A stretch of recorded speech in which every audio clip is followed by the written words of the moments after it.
Hey everyone, welcome back. Today we're doing a deep dive on how to think straight. Straight thinking. Yeah, like clear, focused. And we're basing this dive on Darius Foroux's book, 8 Tips to Think Straight. But get this. Oh, I know Darius's work. I'm excited to hear this. That's interesting. Right, it just shows you how universal these ideas are. Anyone can struggle with overthinking or getting stuck in negative thought patterns. Absolutely. I mean, we all deal with that. Our minds can be our own worst enemy sometimes. That's exactly what Darius talks about at the beginning of the book. He's really honest about his own struggles with overthinking and negativity. Makes you feel less alone, right? So true. Like that feeling when your mind just races with all these unhelpful thoughts. We've all been there. Yeah, totally. But what's cool is that Darius didn't just accept it. He decided to actually rewire his brain. Rewire his brain. Yeah, like consciously change his thinking patterns. He said it took him like 2 years of consistent effort. Wow, 2 years. That's commitment. But I guess it makes sense. It's like breaking a bad habit. You don't just snap your fingers and it's gone. Exactly. But he said the results were incredible. Like, he went from being super anxious and stressed to being much calmer and more solution-oriented. Okay, I'm really curious now. What were some of the key things he did to actually, change his thinking? Where do you even start with something like that? Well, one of the core concepts he talks about is something he calls pragmatic thinking. Pragmatic thinking, what's that? It's basically about being really selective with your thoughts, like only focusing on thoughts that actually serve a useful purpose. So if a thought isn't helping you solve a problem or move forward. It's just mental clutter. You got to get rid of it. Interesting. So it's like decluttering your mind, like Marie Kondo for your thoughts. Exactly. And he tells this story that really brings this idea to life about this disastrous apartment hunting experience he had in London. Oh no, what happened? So he found this place he loved, packed up all his stuff, said goodbye to his old flat, the whole 9 yards, and he was all ready to move in. Okay. And then at the very last minute, the landlord backs out. Ugh, that's the worst. I know, right? So there he is, basically homeless, all his belongings crammed in his car. He ends up having to stay in a hotel with his parents. Oof. Talk about stressful. Right. And he spends the entire day just wallowing in self-blame and frustration. I could only imagine. So what did he do? Well, the next morning, his parents basically give him a dose of tough love. They're like, Darius, snap out of it. Stop blaming yourself and focus on finding a solution. I love that. Sometimes you need that little push. Totally. And that's exactly what he does. He books another hotel, starts looking for a new place, and get this, that same landlord calls him back, ready to rent him the apartment after all. Whoa. What a turnaround. So it really was about shifting his mindset. Exactly. And he realized he'd wasted a whole day on unproductive thoughts when he could have been taking action. It was a huge lesson for him. And it kind of highlights this bigger idea that life rarely goes according to plan. So true. I mean, look at my career path. Started in a host speaker's original career path, and now here I am talking about straight thinking with you. Life is full of twists and turns. It really is. We get so caught up in this idea that life should follow this straight line, but that's not reality. So if we can't control those twists and turns, what can we control? That's the key question. What we can control is how we react to those twists and turns and what thoughts we choose to focus on. That's where straight thinking comes in. Instead of getting lost in all the what ifs and if onlys. You focus on what we can actually influence, right? Like the actions we can take. Exactly. And the solutions we can find. I love that. So how does this connect to problem solving?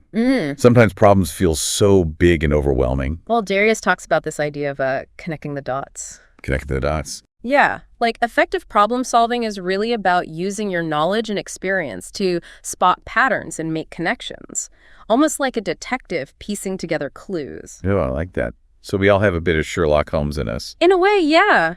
He uses examples of geniuses like Leonardo da Vinci and Steve Jobs, who were masters at connecting seemingly unrelated ideas. Like how Steve Jobs' fascination with calligraphy influenced Apple's font designs. Exactly. That's a perfect example. It might seem like a random connection, but Jobs saw the beauty in calligraphy, and he realized those principles could make computer fonts more aesthetically pleasing. That's such a cool example. But how can we get better at connecting the dots? I mean, we're not all Leonardo da Vinci. True.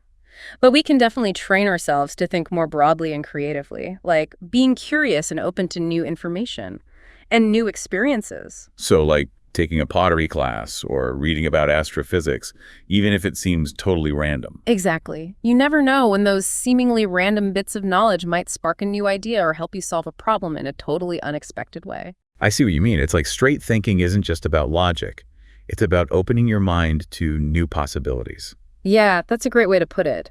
But with that openness, it's also important to be discerning. We're bombarded with so much information these days, it's easy to get overwhelmed. Darius talks about the need to filter information effectively. Okay, that makes sense. But how do we decide what's worth our attention and what we can ignore? How do we sift through all the noise? He has this really simple question he uses, like, does this information benefit me? Does this information benefit me? Wow. Yeah, that is simple. But I guess it kind of makes you stop and think, like, how much time do we waste on stuff that doesn't really matter? Right. It's tough these days. There's just so much information coming at us from all directions. But if you can get good at filtering out the noise, it frees up so much mental space. Yeah, to focus on the stuff that actually matters. Exactly. So you can be more creative and get better at solving problems. Okay, so we've talked about focusing on useful thoughts, connecting the dots, and filtering information. Anything else? Are there other strategies we can use to think more straight? Yeah. He talks about this idea of internal versus external control. Oh, go. And to explain it, he uses this example that I think we can all relate to.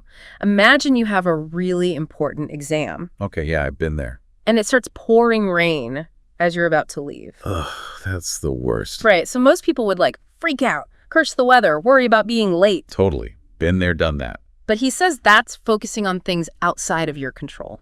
Okay, so the rain is the external factor, and how I react is the internal part. Exactly. We can't control the weather, but we can control how we prepare for it. Like you bring an umbrella, leave a little earlier, or even reschedule the exam if you have to. Right. So it's not about ignoring the problem. It's about shifting your focus to solutions you can actually control. Exactly. Instead of feeling helpless, you're empowered to actually do something about it. This is really interesting. I can see how this applies to so many things in life. Okay, so we've covered focusing on useful thoughts, connecting the dots, filtering information, and now this thing about internal and external control. What else does Darius talk about? Let me think. Oh. He really stresses focusing on facts instead of just opinions and assumptions. Like doing your research before making a big decision instead of just going with your gut. Exactly. It's about gathering evidence and being objective instead of just relying on what you think might be true. Okay, so instead of saying, I think everyone loves pizza, you'd say, according to a recent survey, 80% of people in this city prefer pizza over other takeout options. Wow, yeah, that's way more convincing. It's the difference between a hunch and a well-supported claim. Makes sense. So we're swapping assumptions for facts. Right. Cool. Is there anything else we can do to get better at thinking straight? Well, he also introduces this idea of what he calls unconventional thinking. Unconventional thinking. Okay, I like the sound of that. What is that? Well, it's about challenging assumptions and, looking at things from different angles, trying to find solutions that are outside the box. I like that. So instead of just assuming that I have to choose between having a traditional job or starting my own business. You could think about doing both. Keep your day job for stability and work on your side hustle at night or on the weekends. Right. Or instead of thinking that science and art are totally separate. You could look for ways to combine them. There's so many artists these days who are using scientific principles in their work. That's true. I never thought about it like that. And there's also scientists who find inspiration from art. That's interesting. So straight thinking isn't just about logic and analysis. It's also about being creative and flexible. Totally. Yeah. It's about not letting yourself be limited by conventional ways of thinking, which actually brings us to maybe the most important thing he talks about. Oh, okay. I'm ready. Lay it on me. What is it? He calls it the in-order equation. In-order equation. Mm-hmm. You're going to have to explain that one. It's actually super simple. Okay, good. It's basically action equals order. Action equals order. Yeah. So if you want to create order in your life, solve problems, achieve your goals, the key is to take action.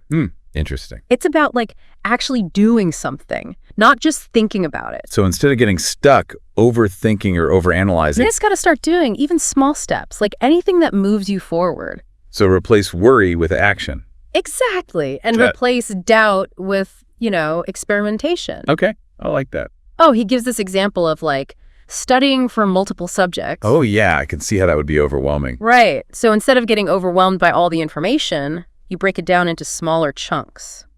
Make a plan. And just start tackling one thing at a time. Yeah, that makes sense. Break it down into smaller pieces. Right.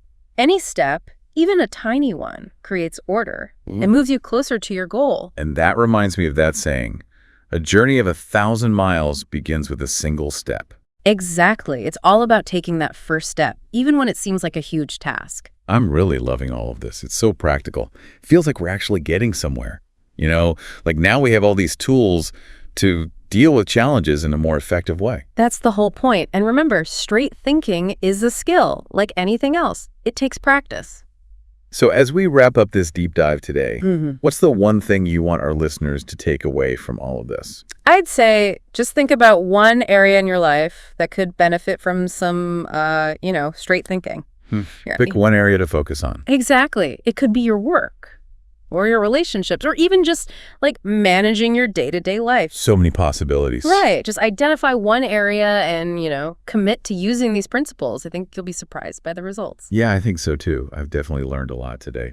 So we've talked about focusing on useful thoughts, connecting the dots, filtering information, understanding what we can and can't control, embracing unconventional thinking, and taking action. Wow, that's a lot. It seems like straight thinking is really about bringing all these things together. It is, and it's something we can all get better at. Absolutely. You already have that power within you, so go out there, use it, and see what amazing things you can achieve. Great advice. Well, this has been an amazing deep dive. Thank you so much for sharing all these insights with us today. It was my pleasure. Thanks for having me.